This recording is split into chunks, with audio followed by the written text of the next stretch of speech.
Hey friends, today we're going to turn on the blue light filter known as night light in Windows 11 or 10. Let's get started.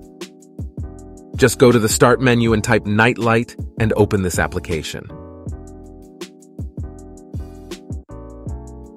Here you simply click Turn on Now. Now your screen should have become more yellow. Just make sure the strength is more than 0.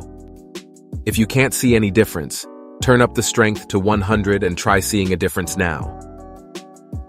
If turning on the night light doesn't work, you may need to update your display drivers. In my video, you can't see that my screen has become yellow since it happens in the display, and the recording software doesn't capture it. You can schedule the night light to automatically turn on during a set time, for example at 8:30 p.m. if you are going to bed 2 hours later at 10:30 p.m.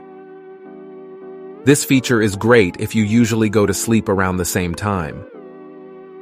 You could also configure the night light to turn on during sunset, but that isn't quite as helpful in my opinion.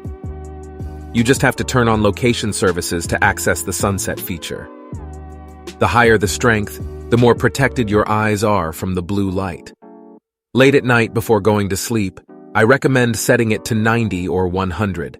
Just note that the color accuracy gets worse the higher the strength, so find your own balance.